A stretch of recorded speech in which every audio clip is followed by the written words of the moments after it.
everyone, welcome back to another video from Menuet de Bonheur by Kanoko Egusa, I think. Right, let us continue with this side. We're doing this sort of wreathy bit. We're going to finish that off. I'm going to come in closer so you can see what I'm doing, even though it's pretty straightforward. There we go. I'll show you the top. Now I missed a bit somewhere here, there.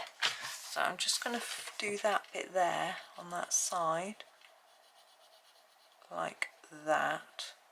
And then we're just going to continue with this side. Now we've got those flowers here, leaves on those. I'm going to do them the same colour as these, just to tie up a little bit. I haven't quite decided what colour. I've got a few thoughts. It's scary, isn't it? Oh dear. I used to say that when I was little. Someone go, I've got an idea. You go, watch out. You know, it's a bit rude really, isn't it? It was always meant as a joke though. I don't think anyone really thought they were being told they were stupid. Some people are more sensitive though. I know my husband is so sensitive. I said that to him. He'd be very offended. He doesn't really get jokes like that. I think I don't know, partly because I think because of his ADHD he takes things very literally, but also I think because he was bullied as a child, he hates any sort of banter and that sort of thing because he just considers it to be bullying. My sister's saying no, she doesn't like banter, but she says she doesn't, but then her and her husband are always sort of saying slightly rude things to each other and laughing it off, which I don't know, which I consider to be banter, but maybe she doesn't. But anyway, right, there's a lot of Hooker's Green being used on this page and it is quite bright, but I think it's all going to be okay. Now I haven't got my phone in here again. I really should, because I wanted to translate what all this said, but we'll see. I did tell you in one of the previous videos how to do that, but of course you might not have that facility, or you might not have a phone. It's an assumption, isn't it? I've only had a smartphone for about, what, 6 months? No, probably a year, 2. I'm going to argue with myself. Hang on, let me just finish.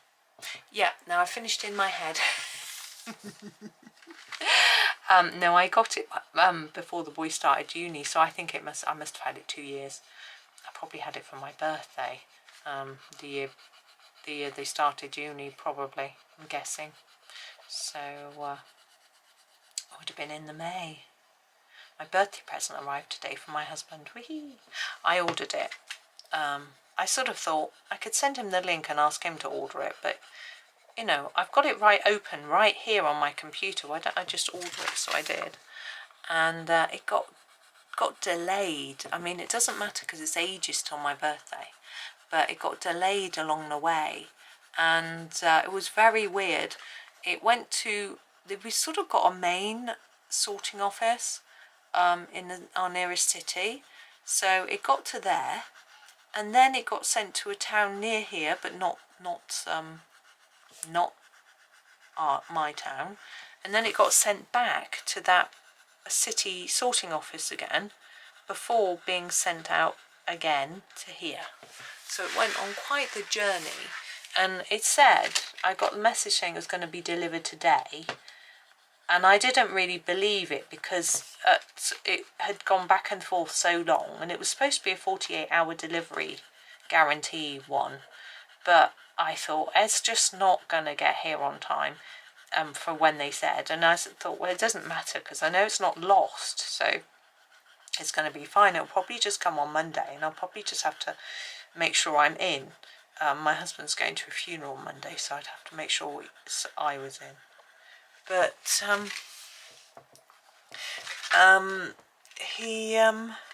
but it came, so that was good, and it got pushed through the letterbox. Not a big thing. It's a little journal, and so that was good. And it came with a book which Colouring Heaven had sent me, which I did a review of just now. You will have already seen if you watch all my videos. Cute and Cozy colouring book that came today. Now you'll know how far ahead I am in recording. I'm actually quite far ahead with this one because it's been quite short installments, so it's got me a little bit ahead, which is good.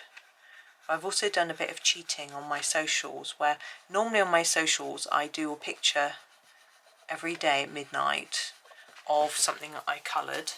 It doesn't go up at midnight on all my socials, but anyway, a picture that I've coloured, and normally it is a nice brand new picture that you won't have seen before. But I was starting to think I need some Easter pictures, and I haven't coloured anything apart from what I've done on video. So I looked back at my old pictures and found some old Easter pictures to put up for a while, so that you can see have some Easter inspiration, but things that I haven't done this year. And so I was doing that, cheating this morning. Cheating. But that's okay. And there's some cute ones actually. You sort of don't always remember what you've done before. And I tried to go across a mix of authors, illustrators I should say. It hasn't been much by Johanna Basford. She doesn't really do Easter. So I haven't got things by her. But other people, lots of Rita Berman and Hannah Coulson. Maria Trolley always has a lot of Eastery type pictures. There's a few from Morgan O'Brien's Springtime book, which yeah, I've done you one this Easter, a tutorial from it. I'm just going to sharpen. Might do more, but I haven't decided yet. It depends. I've got a few things lined up, so it depends how it all pans out really. Because I've got a sort of pile of books that I'm working through for you that I've picked out with Eastery designs, and whether I do them all or not, I'm not sure yet. But it's quite good having like a theme. It helps me choose what to do a bit more easily sometimes, because it means that I can just go, well, there's a bunny, that'll do, type thing. But it has meant I haven't done much to Hannah Basford, because she, as I say, she hasn't got much. I did the Dragon and the Egg because it was vaguely Eastery, and I wanted to do some of hers, but I've got quite a few. I think there's at least 4 more series I want to do you from her Magical Worlds book, but I'm sort of past halfway, so I'm thinking about finishing it soonish. I know I finished Small Victories in the March after it came out in the October or November, but this one is going to take longer because it's a much bigger book. But I definitely want to finish it before October, but I'm hoping it'll be before the summer really. Right, that's that one done. Now I want a slightly lighter colour to do those other leaves, but I don't think I can go too different. I'm wondering if the emerald will work. Gonna give it a try. Emerald green. Again, sharpening first. Now we've got our little set of leaves here, so I can do it and see. I think that'll work.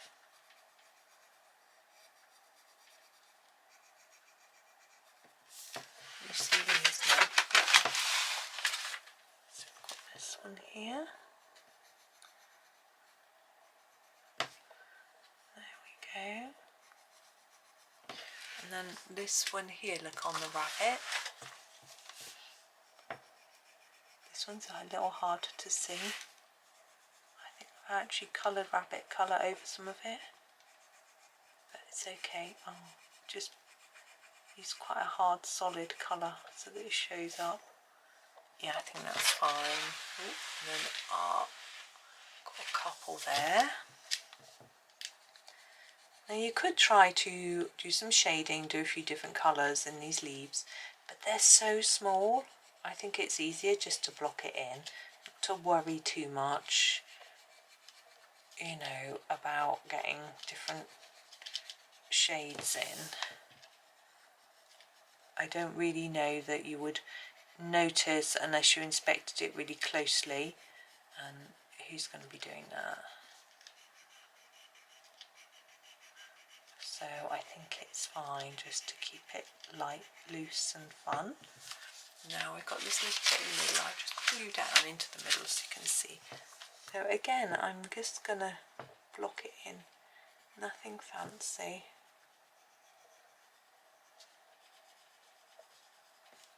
And there's a picture in this book, I think it's this book, that Chris Cheng has done. I've done one of her pictures in this book already. Tempted to have a go at another one of hers. I think it's the little pigs and the teacups. I'm tempted. Her pictures are so beautiful and I learn so much when I do them, which I think is important as a exercise for then coming back to teach everybody. I mean, I don't like to copy other people, but it boosts my confidence a little bit as well, which is nice. Not that I'm unconfident, but you know, get some new skills or produce a picture that you're really proud of. It's going to make you more confident.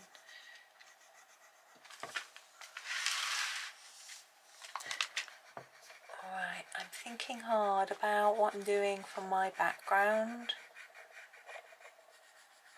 because we're nearly there. It's going to be very straightforward. Right, we've got a little bit of the bottom through here.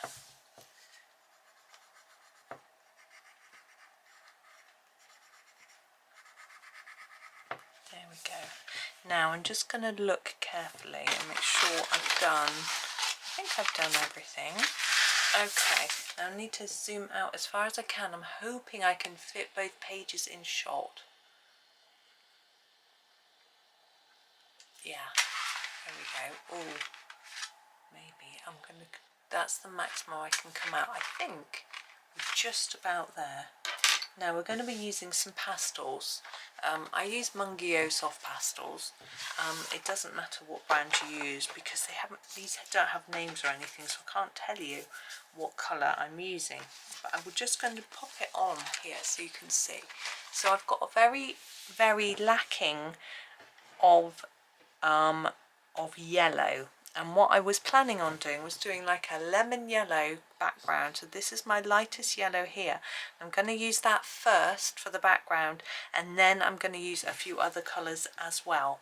But I'm going to put this lemony yellow colour on everywhere, and I hope that it's going to show up. The fact that I've used so much of it indicates to me that it does work nicely. See, that is it.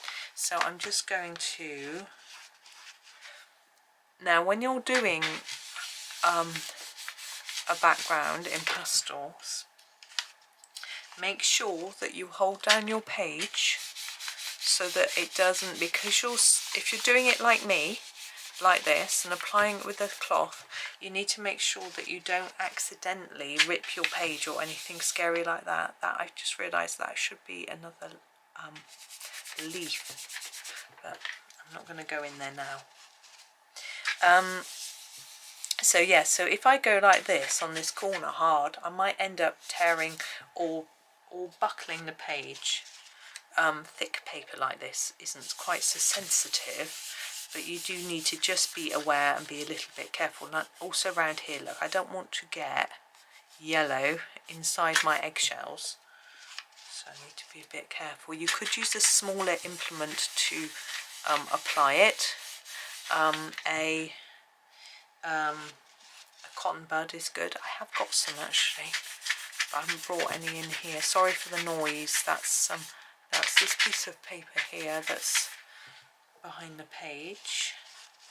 Now, even though Polychromos don't smudge, they're still taking up some green onto my sponge, so my background will be a slight tinge of green to the yellow, but I don't mind. I don't think it's going to show up enough for my eye to notice, and I'm okay with that. Now you might wonder why I've chosen to do yellow when you know, we've obviously got a lot of yellow going on in the picture anyway, and sky isn't yellow, so why am I doing yellow? Well, it's because it's so much easier. If I did blue sky and I accidentally put a bit over the top of this duckling or this daffodil, what's going to happen? It's going to go green. I don't want green daffodils or green ducklings, so I have decided that going yellow is a much safer colour. But we are going to add some other colours to this as well. But I think it looks rather nicer with a bit of a yellow background rather than it just being white. I just put my finger on top of a black pastel. I'm just going to rub it off on my jeans. Now this centre part here is your choice. You can go around the edge with your pastel and not do any in the middle, or you can of course go inside, and you could do the inside a different colour. I think that's what I'm going to do. I'm going to very lightly do the inside in a different colour later. So I think that's what I'm going to do.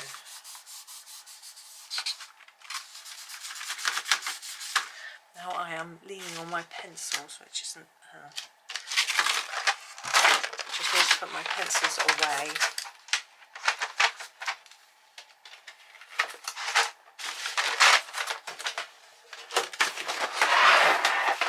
There we go.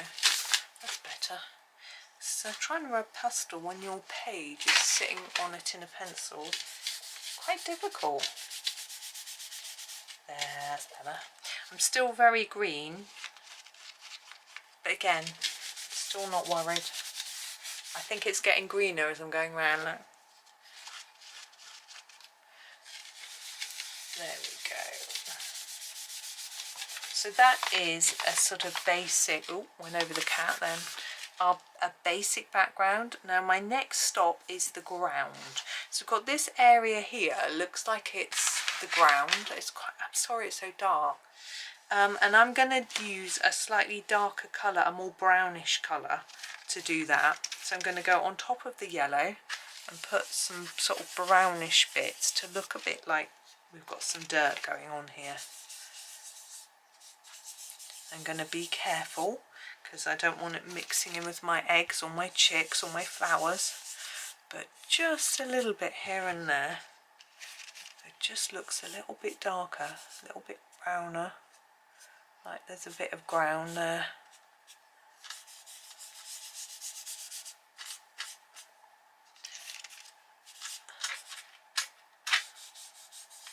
There we go. So that's a bit darker down there. I think I'm just going to do a bit more because this bit here is significantly darker than the rest.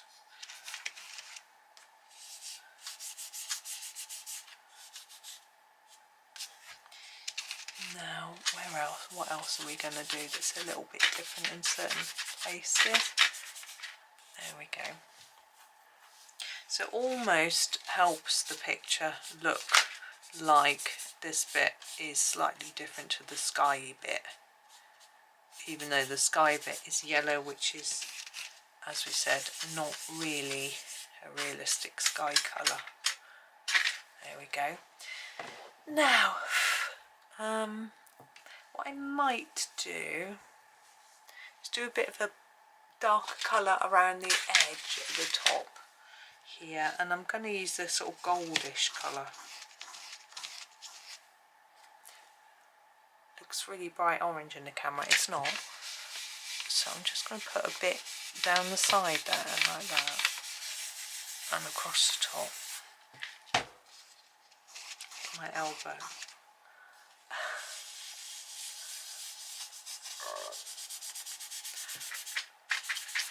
Like that. And now I'm going to do that as well on the other page. I'm just going to put a bit down here because that didn't quite work. There's better. So you can't quite see it all. I'm going to do the same over here. So over here, it doesn't look to me like we've got the ground because it would just sort of disappear off. So rather than doing sort of a bit that looks like a ground, I'm just going to do this bit all the way around the edge, top and bottom.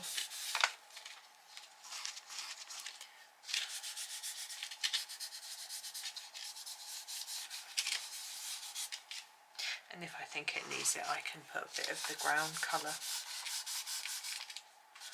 there, but I don't think it does. I think it's fine. But I am going to go back to my yellow, the original yellow. Just put a few bit more in places on here.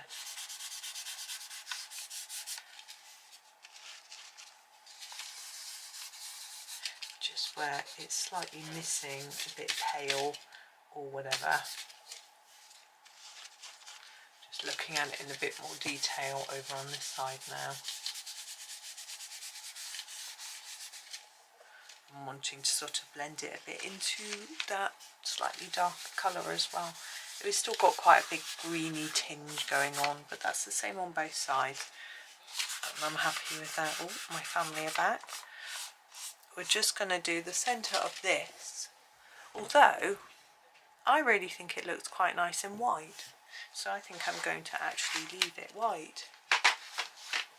And I also want to translate the writing, and I think I might struggle to do that if I colour it.